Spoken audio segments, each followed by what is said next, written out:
Hello, everyone. I'm Keith Casebolt. Welcome into Simply Life. Oh, my dear friend Gary C. Johnson, it is so good to see you. It is wonderful to be here. Hey, we're alive, my friend. What do you mean? Well, I kept thinking the whole week. I said, I hope my friend is going to be here so we can do the program and we can talk and have our weekly visit to make sure that all of our friends are with us and we're all still happy to be here.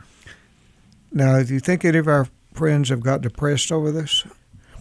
Are you looking at me? Mm-hmm. I mean, no sports on television, a virus, a pandemic, the economy shut down, your favorite restaurant is closed. I mean, Gary, come on. Yeah, I'd say there's some depression going on. Could be good. Could be bad. Time will tell. Yeah. So, folks, until we get to the point to where we see whether the end result of all of this is going to be good or bad, let's not worry too much about it. There's a lot of unknown, isn't there? Well, you always worry when there's unknowns. Mm-hmm. That's the natural tendency. But going back, my friends, to what I've said so many times on this program, there's nothing we can do about it except wash our hands. Keep our distance, our social distance from each other. Right. Other than that, we can't change the virus. We can't change what the government does. We can't change the shortages of medical supplies. Mm-hmm. There's nothing we can do about any of that. But so why worry about it? Gary, you're always the positive person that gives us an upbeat thing, and you always brag on the people of Kentucky, how resilient they are, how tough they are, the American people. What good are you going to see come out of this that changes, perhaps, that will come to our people, our country, everybody? First good is I believe my friends will start realizing how good we had it. Oh, yes, the convenience of hopping in the car, driving down to the Applebee's, going in and ordering you up something to eat and just thinking, that's... And when we get it back, there will be great appreciation instead of taking for granted. Socializing. You've talked so many times on this program about the great need for people to socialize and to be together. Our churches have been closed down, everything. We'll have sports back. Big factor in healing. That we took for granted. Well, you know what I got from it? I didn't realize the tie that binds people, fans together, rooting for their team, going to the UK games in Lexington, talking about the coach. It was a big part of their lives, and all of that just stopped. I think the biggest thing that's good that'll come out of this is that we will be a wiser country. Mm-hmm. We will be smarter in the sense that we'll be able to understand how fragile it all is and how careful we have to guard it. A deeper appreciation for life? Yeah. I mean, you're the guy that comes in and says, holy cow, we got another day, Keith. We've got today. We've got today. You never talk about tomorrow. But you always on this program and the television program talk about what a wonderful day. Are you talking about that kind of appreciation for life?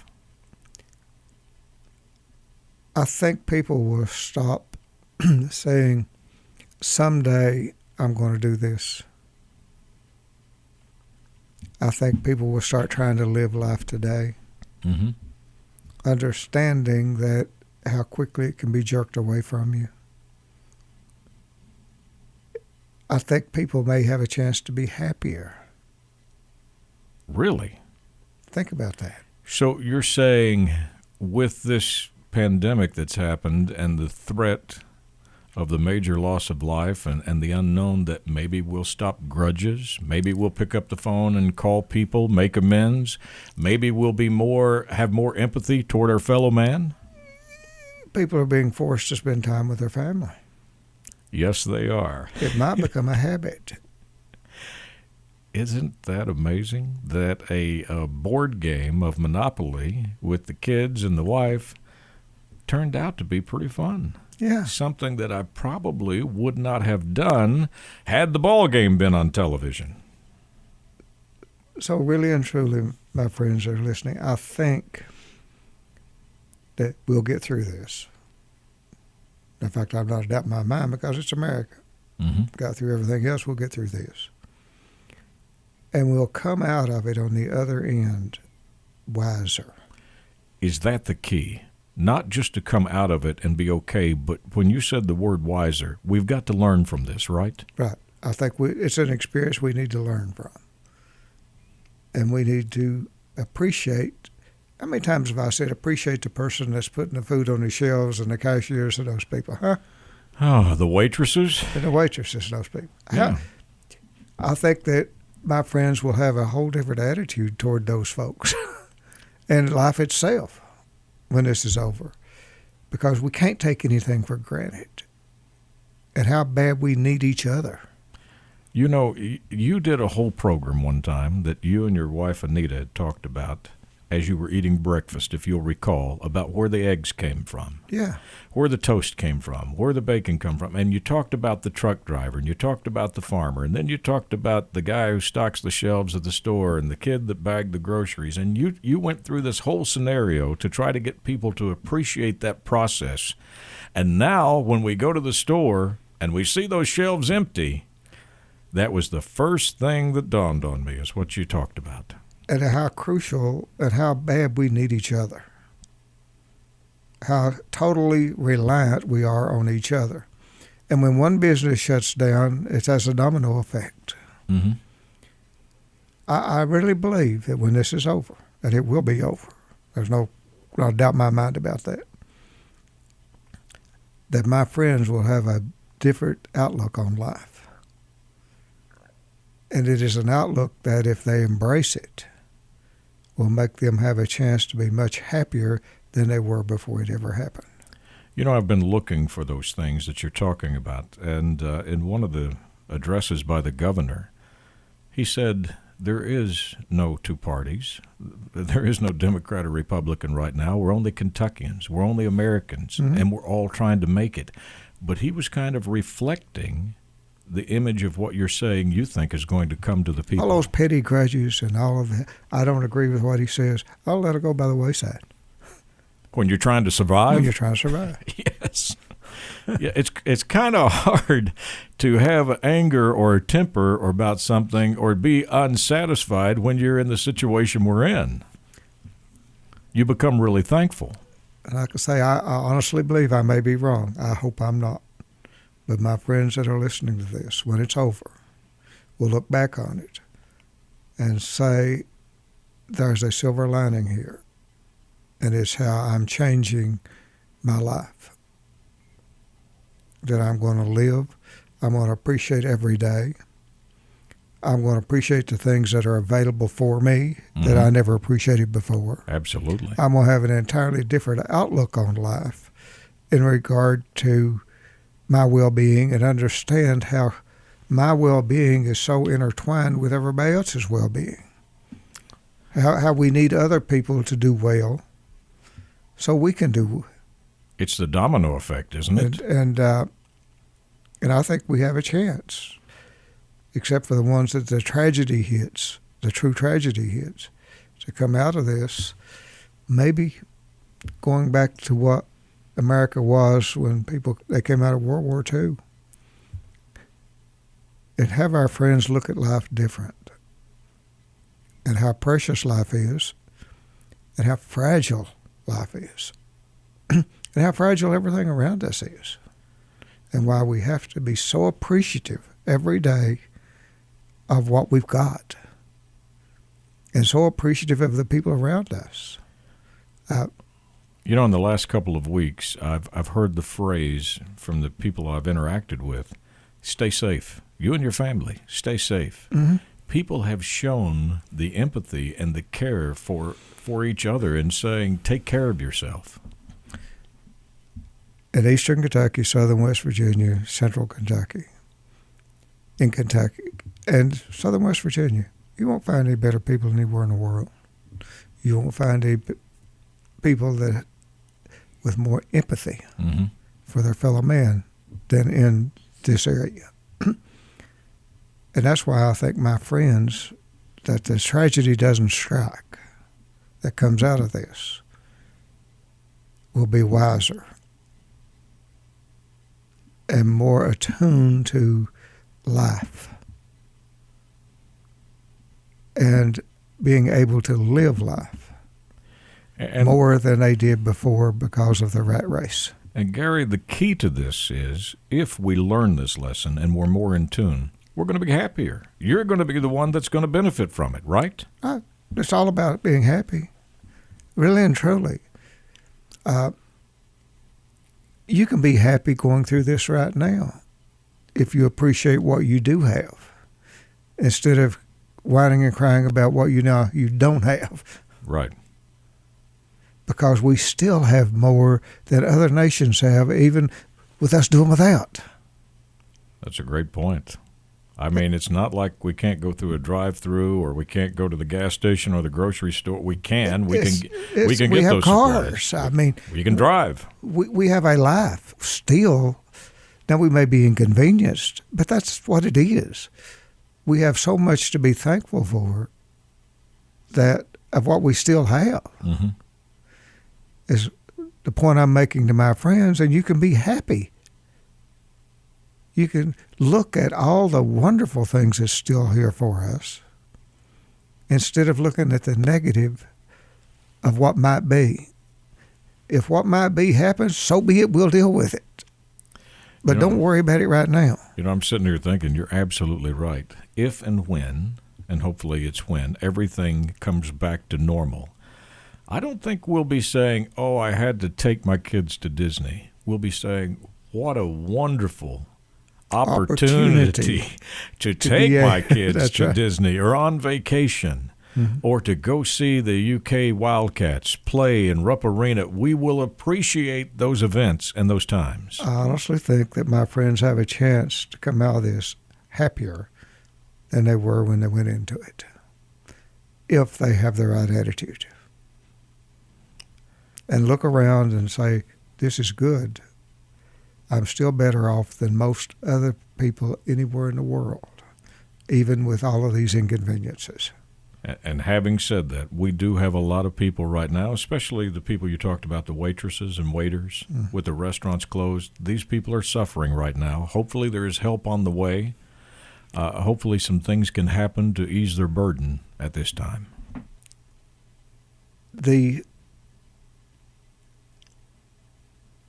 I don't know how to say it, but I feel for, with the bottom of my heart, those people that have been, especially your waitresses and the people that have in that service industry, because those are the better people, in my opinion. Oh, the hard-working people. That's what I'm saying. They're the better people. Yeah. But I think if the government does something sensible, that it'll be okay. But now, will the government do something sensible? You know? Well, and I'm hoping what you just pointed out, that if things go back to normal and we walk into a restaurant, that we will greet the waiter or the waitress with a smile and say thank you for what you're doing, and if at all possible, leave a generous tip to thank them for what they're doing. I was checking out at a food store 3 or 4 days ago. Actually, it's Food City. And this lady was absolutely checking people out as fast as a human being can move. I mean, it was zip, zip, zip, zip, zip, zip, zip to get people checked out one after the other. And I looked over at her when I was paying her and I said, "You're really good at what you do. And I, for one, want to tell you how appreciative I am of the fact that you're doing this." And she said, "I've been here a long time today, and you don't know how really hard it is to keep doing this." And I said, "Well, I just hope others appreciate what you're doing, because if you weren't doing it, we would be in a world of hurt." Absolutely.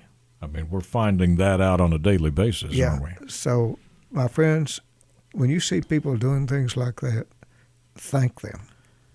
And tell them that they are appreciated. And if you're one of those folks that's doing it, I'm saying it right here on the air. I'm shouting out to you, literally. Thank you on behalf of everyone for being there and doing what you're doing.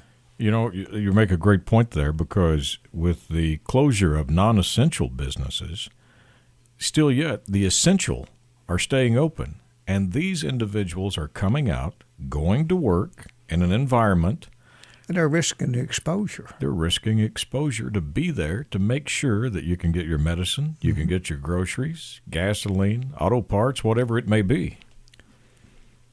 So, folks, we're going to get through this because it's just the American way, right? You know, there's something about pulling up your boots or putting your boots on and, you know, pulling up your straps and saying, okay, if we're in a fight, let's go ahead and fight. We're going to win this. And that seems to be the attitude. You don't have time for all the petty stuff. No. No, my friend, you don't. You don't have time to worry about the imagined slights, right? Oh, and make assumptions. Are you kidding? I'm not even sure that I have time for the real slights now. That's right. That's my point. If you want to say something that's really hurtful to me, that's fine. I'm not sure I got time for that. I'm too busy trying to stay afloat like everybody else. And in the end, as I'll say it again, I think my friends will be wiser, more well-rounded, better balanced, as being able to face life when this is over. And you know, I think what's going to come out of this, what you're pointing out, is we're going to put a greater value on human beings. You constantly get on here and say unique, one of a kind. Your value is a Mona Lisa. I think maybe now we're realizing that. Well, we are all connected, whether anyone wants to admit it or not. I'm convinced that since we were all made from the same stuff, that we're all connected. And once we understand that and accept it, then we have a great appreciation for other people. And we have a tremendous appreciation for the fact that everyone is so different, that everyone is unique, that most of the time everyone has a different perspective about life. And that's what makes life worth living, is all the variety that we were given. So, folks, just enjoy it. Appreciate what we've got. Don't whine about or cry about what we've lost, literally, unless it's a person. Sure. And understand that as long as you're alive, you can build back and you can make it happen. And your attitude, and in the end, if you have the right attitude, it doesn't matter. Because your attitude is the only thing that really, in my opinion, makes a difference in the quality of your life. And if you've lived your life with the right attitude, all of this other stuff, in the end, isn't going to mean anything because you can't take any of it with you. You know, Gary, I've seen people that had an appreciation for life, quite frankly, I didn't understand. I've seen people that's been horribly injured, but yet they said, I'm just thanking God I'm alive. I've seen people on the stories that have been jailed for 20 years for a crime they didn't commit, and they got out, and the reporter would come up and say, oh, you got to be mad. And they're like, no, thank God I'm free. That's right. I mean, they had an appreciation over a horrible event that we couldn't understand. Maybe this is the horrible event that has kind of jogged us to say, okay, I get it now. And I'm glad I've got what I've got. I'm just happy to be here. I'm tickled to death to be here, and I'm happy. Happy to be alive and happy for today. Yeah. And I've got today. And that's the point. Don't know about tomorrow, but today. You can hope for tomorrow, but that's hope. Yeah. You've got today. What was that little thing you put on not too long ago where you said, think about it at night when you set that alarm for 7 a.m. the next morning. That's the greatest form of hope there is, because you really are hoping that you're going to be here to wake up to it. You hope you hear that alarm go off. I am curious to see what comes in the next couple of weeks, but I do think you're right. I think we're going to see a major change in our people. I do too. Honestly believe that my friends that are listening to this program will be wiser when this is over. Which will make for a better place for all of us. Well, definitely make everything better, especially their lives. That's the key to it. That's what it comes down to. Again, you can't control anybody else's life, but you sure can control your attitude and whether or not you are happy. It is a choice that you make. So that's the great lesson out of all of this. You can't change somebody. You can't make somebody be happy against their will. The only thing you can do is change the individual that's inside of you. You can decide what you're going to do. And you can make yourself happy against your will. If you talk enough or you write it down. If you talk to yourself or you write down those old thoughts in your head, sooner or later you can get a hold of it. And you can. And life is great. It's wonderful. We still got it. I'm still able to be on this program and talk to my friends. Isn't that wonderful? Hey. Well, how better a day could I ever have? And for those of you listening, Gary and I are following all the CDC guidelines. We're separated by 6 to 10 feet in the studio. We've got sanitary wipes. We did not shake hands. We've wiped down all the equipment, the doorknob. We're doing everything that we're being told to do. That's right. And if we get it, so what? We'll deal with it. We've done everything we can do. But I'm not going to worry too much about it till I get it. Yeah. So I think that was important to let everybody know that we are obeying all the guidelines that are put out there on the safety. Occasionally, Keith touches his face, by the way. You know, that's the craziest thing. Thought I'd tell on you. Well, yeah, that's the craziest thing because when that came out, I said, well, that's no problem because I never touch my face. And within 5 minutes, I had done it like 30 times. We all do. We can't help it. And I was like, who in the world knew that you touched your face that much? My friend, thank you for taking time out of your day to be here because this program gives hope and it gives some understanding to what we need to do in life. And thank you, my friends, for staying with us. Absolutely. You can catch Gary's television program Tuesday nights in Eastern Kentucky. It's on WYMT, your CBS affiliate, 7 o'clock on Tuesday nights. A late-night replay is in Central Kentucky on your CBS affiliate, WKYT. And we've even got a morning time slot on your Fox affiliate on Monday mornings at 6:30 and then on Friday mornings at 6:30, all new programs. So we ask you if you can, if you're going to be home, tune us in. Have a conversation with us. Maybe we'll all have a smile and learn something. Be wiser. Yeah, and that's what we're hoping for. If you need to get in touch with Gary, that's GaryCJohnson.com. On behalf of Gary C. Johnson, I'm Keith Casebolt. Thank you so much for taking this time to spend with us. As always, Gary and I look forward to seeing you again next week, right here at this same time.